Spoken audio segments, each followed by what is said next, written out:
Terima kasih teman-teman yang sudah mampir ke channel Vilas Chess. Di sini aku melanjutkan video sebelumnya. Jadi ini part 2-nya tentang struktur pawn, yaitu backward pawn atau pion terbelakang. Di sini putih sudah terlihat jelas bahwa pion C2 ini merupakan pion terbelakang. Jadi kita melakukan penekanan terhadap pion C2 ini dengan cara pion ke D4. Putih membalas G3, kemudian kita melanjutkan perencanaan berikutnya yaitu pion ke D3. Kita memberikan penekanan di jalur C. Lanjut. Sudah terlihat jelas bahwa hitam memiliki pion terbelakang yaitu di E7 ini. Jadi kita memberikan penambahan tekanan terhadap pion E7 dengan cara menciptakan penekanan di jalur E, yaitu E kali D5. Dan berikutnya merencanakan benteng E1, lalu menekan pion di E7. Lanjut. Ya, teman-teman sudah mengetahui bahwa hitam memiliki pion terbelakang yang berada di G7 ini. Jadi kita memberikan penekanan dengan cara melakukan raja pindah ke H5.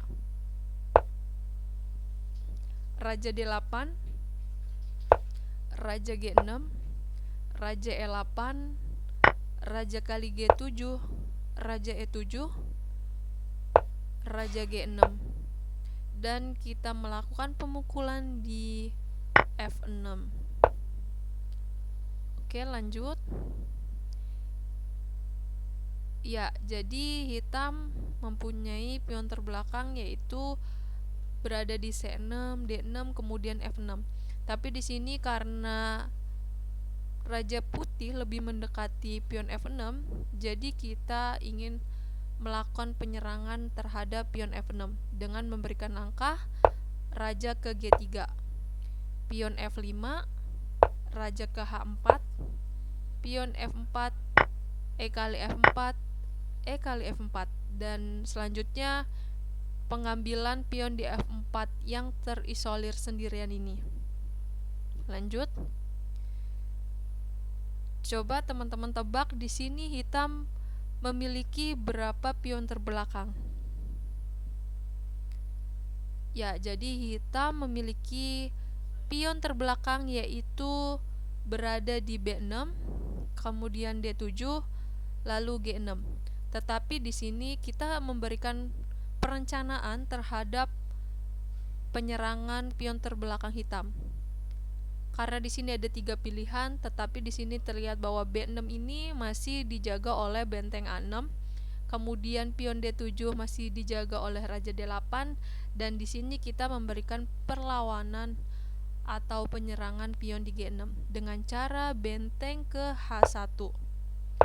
Raja E7, kemudian kita mengancam benteng H6.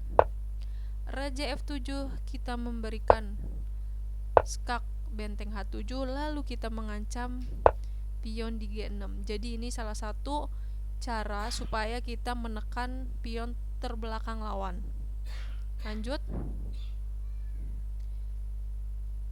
Teman-teman sudah tahu bahwa di putih ini memiliki pion terbelakang yaitu di E3 ini. Tetapi kita ingin memberikan penekanan tambahan supaya pion E3 ini menjadi serangan untuk hitam. Hitam melakukan langkah E kali F6, kuda ke F4. Teman-teman di sini harus hati-hati ketika ada pilihan pemukulan, karena kita perencanaannya pion E3 ini ingin memberikan titik ancaman terhadap putih.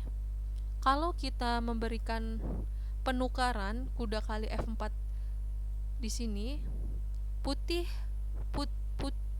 pionnya ini akan menjadikan struktur pion yang tidak jadi pion terbelakang, karena dia akan melakukan pemukulan dengan pion E kali F4. Karena perencanaan kita di sini masih sama, yaitu memberikan E3 ini supaya menjadi pion terbelakang, kita melakukan langkah yaitu ke F5. Kuda kali E6, menteri kali E6, gajah F3. Ya, sesuai rencana kita melakukan penekanan pion E3 ini dengan penambahan benteng A8 ke E8 dan kita menekan jalur E. Lanjut.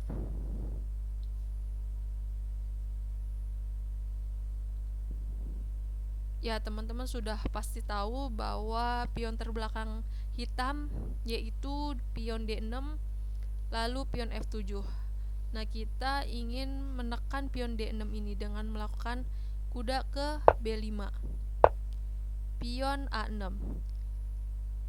Terlihat bahwa di sini bisa melakukan pemukulan antara kuda ke B6 ke D6 lalu benteng ke D6.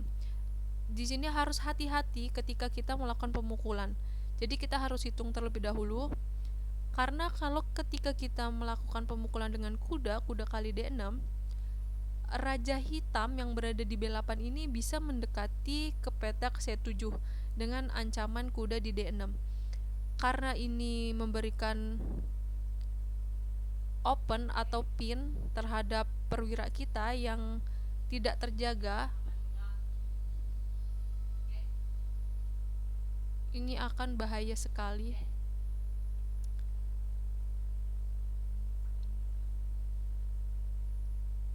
Karena kuda kita di D6 ini bakalan kena.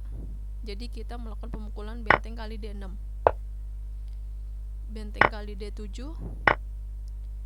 Gajah kali D7 dan kita memundurkan kuda ke C3 dengan penekanan di D5 lalu berusaha rajanya diaktifkan ke F2 dan bisa memberikan penyerangan terhadap pion di F7. Oke, lanjut. Karena di sini sudah jelas bahwa pion terbelakang hitam itu D6, kita akan menambah titik serang di D6 ini dengan melakukan pion ke C3. D kali C3, D kali C3. Ya, jadi hampir mirip dengan contoh sebelumnya. Kita akan menekan benteng D1 dan penekanan di D6 ini. Oke teman-teman, ini saja untuk part 2-nya. Kalau teman-teman belum menonton part 1-nya bisa cari di channel Vilas Chess. Terima kasih yang sudah nonton ini. Jangan lupa teman-teman subscribe, di pencet tombol merah karena biar aku tambah semangat untuk membuat video-video berikutnya. Itu saja teman-teman.